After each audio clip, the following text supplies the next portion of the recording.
Hi everyone, this is Cherry Enchantress. I figured I've already talked enough about Linda Goodman's star signs, but I feel like I need to just at least go through all the chapters with you so you know what's really in this book. This book that once I stopped having Linda Goodman's love signs in high school as my Bible, this became my Bible. It covered everything. And I guess it was my early 20s, really, that this came into my life.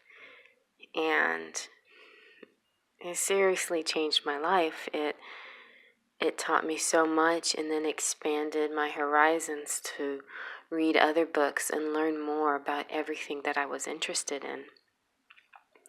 And it's the way that all of her books did to me. So I'll get into star signs, but after there's star signs, there was, before, of course, I talked a little bit about sun signs.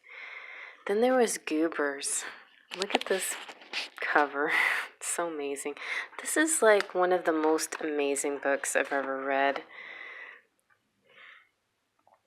And it's all in poetry form, kind of like a Shakespeare sonnet, like an iambic pentameter or something. I'm not sure if it's actually iambic pentameter, but it's definitely in poem verse and form. It's her love story. It's about her twin flames she met along the way and how they changed her life and so on. It's a really beautiful story.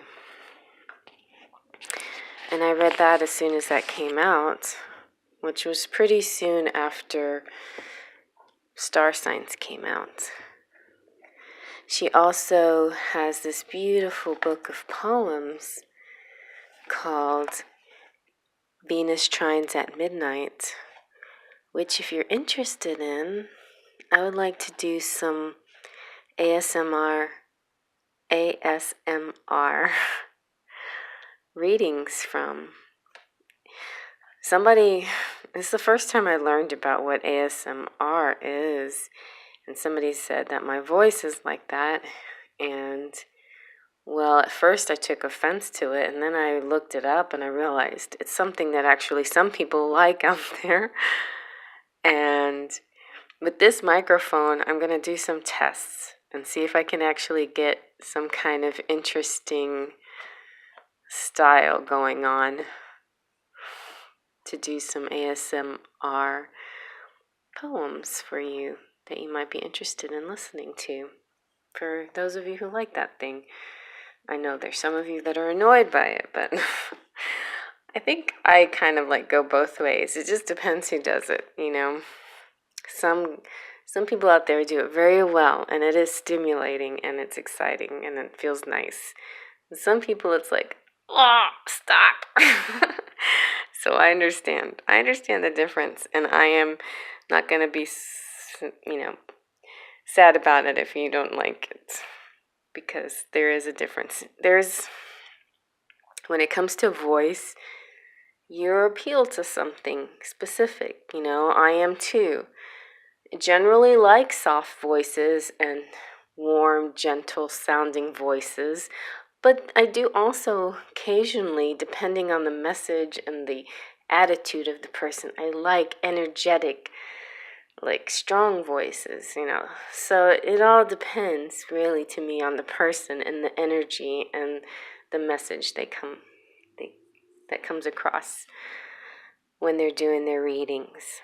So some of it is technical, I admit. Some of it is my end and trying to figure out all the ins and outs of, the voiceovers, my phone, my microphone, and all of that. But some of it is just plain me. I'm sorry, but soft-spoken is me. That's who I am. So I'm sorry if it does not appeal to you, but there's plenty of variety out there, so you're not just stuck with me if you don't like it. Anyway, let's get into Linda Goodman's star signs. I will go through chapter by chapter what you have to look forward to in this book. Okay, before I go on, I just want to say that Linda Goodman did pass away not too long ago, but it was kind of strange because I remember her talking about how she wanted to live forever, kind of thing, and she believed in that. And she passed. And the person who wrote this book, right here, the relationship signs, was sort of a protege of hers and kind of carried on her name. So that one is a good book, but it sort of does lack Linda Goodman's spark. I don't know. There's just nothing like it, you know? It's just really special. Anyway, so Labors of Love and the Money Mystique is the first chapter. So, Astrological Career Guide and the Achievement of Simultaneous Financial Security and Financial Freedom. I'm going to have to read that one again. And then 2 is an apple a day. So that's certainly about health. An astrological and numerological health guide, including vegetarianism and other current problems and their esoteric holistic solutions. And she has a diet for plumpies and skinnies. I did follow her diet. It was very interesting. It's something, though, that you know how diets are. They're hard to sustain if you have to give up certain things, but it was definitely worth trying anyway. It was very healthy. Then there's chapter 3, Gurus, Ghosts, and Avatars. The Rocky Mountain Highs of Magnetic Power Points and Astral Vibratory Frequencies, including clairaudience and clairvoyance at 10,000 feet above sea level. Now, doesn't that sound interesting? See, I started learning about the clairs back with Linda. 4 is Deja Vu, the laws of karma and reincarnation, how yesterday's vices and virtues result in today's sorrows and joys, how to balance these for happier present and future. Then 5 is While the Soul Slumbers, the study of numerology based on the Hebrew Kabbalah teachings and the Chaldean alphabet. The one and only true and correct system of numbers. Well, I covered that already, and so you can see a lot of those number meanings in some of the videos that I've shared with you. And because I did so many of those readings, I figured I covered enough of this star signs book, but I really feel like I need to let you know more about it. Then we have mystical meanings and practical applications of numbers and the definitions of single numbers. So her numerology chapter is quite big. The definitions of compound numbers, 4 and 8. I did a talk about that. The numbers of fate and destiny. The mysteries of the number 12. I did not do a talk about the number 12, but I can if you think I should.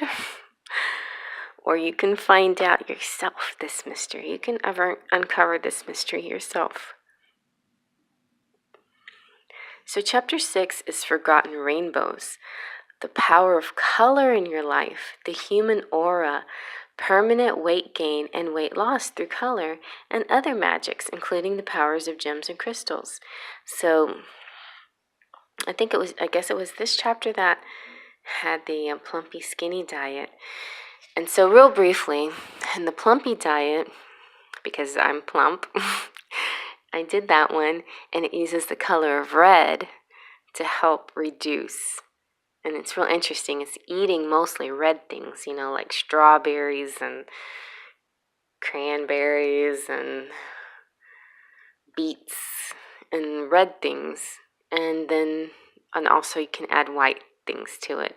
But you're not supposed to have dairy or anything processed. It gets very specific, and you know how it is with diets that are very specific. it gets a little bit challenging. So if you're interested, definitely try it because it is a healthy diet. It's just very specific. Then 7 is forgotten melodies, harmonic communications among humans, the power of silence, sound and music, the synchronicity of oneness and the universe, how to use these manifest magic and miracles. I might have to read that again because now music and everything having to do with music is my true soul connection with my twin flame. So that's a very important chapter for me now. Natural harmonics and off-key notes, primary cell perception, north and south polarity points. This one's very interesting because after she talks about the north and south polarity points, you'll never play board games the same way again, or football, or any other game, because whoever is in the north side of the field, the north side of the table, is going to be the winner. So position yourself in the north, or facing the north. Yeah, facing the north.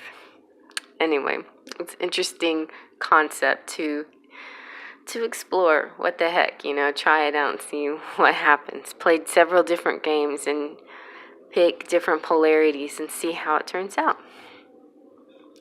Playing musical eagles, purple plates or purple leprechauns. I bought a purple plate. I did like everything she told me to in this book. I looked up all the authors and everything she cited, and I even brought a purple plate. I don't know what happened to it. I think it disintegrated because I saved it for a really, really long time. It might be in a box somewhere, but I held on to that purple plate for a long, long time, and it was kind of a healing thing, much like crystals can be. Then lexigrams and the word druids. The use of words to penetrate the meanings of ancient codes, the profound mysteries of the English language, and how lexigrams, the secrets of words, names, and titles, and phrases. This is like my second favorite chapter next to the numerology one, lexigrams. So I was going nuts writing my name and looking at all the words that I could get out of my name and writing these really long sentences using my name. So I have star in my name, and I have a whole bunch of really cool words in my name that sounds like I'm a really special person. Then there's physical immortality. So she believed in this, and she thought she was going to achieve this.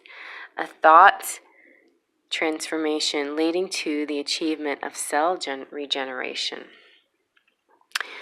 I'm not sure what chapter she talks about. She might talk about the Bible a little bit during chapter 9, but possibly about Adam and Eve and all of that, and even soul twin flames, how we were split apart and then we're looking for each other again. She does do just a little bit of that too. The afterword, remarks from the author to her readers on the subjects of astrobiology and goobers. Goobers is this book right here. It's that poem that she was working on while she was writing this book, and she didn't even know it was ever going to get published because it was so unusual. But it did get published, and it's just one of the most unusual poem books you could ever read about somebody's life. It's just really cool. And then for the Pilgrim's Progress, a recommended reading list of books on metaphysical and occult studies, both fiction and nonfiction. Okay, so this is where I just took, launched my journey on the spiritual. I just looked at that list and I just kept going, and I just kept reading book after book after book that was on that list and learning stuff and having amazing dreams of levitation, like that weren't even dreams. I seriously felt like I was floating a lot of the time, like it was just pretty incredible. So, guys, this is her book, and I highly recommend it if you want something very special and unusual that covers, like, a big span of topics that deal with your daily life. This covers a lot, especially for those of you who are on twin flame journeys or ascension journeys or whatever it may be. I feel like if you're on this journey of awakening, of opening up, of elevating some way, this is one of those essential books to help you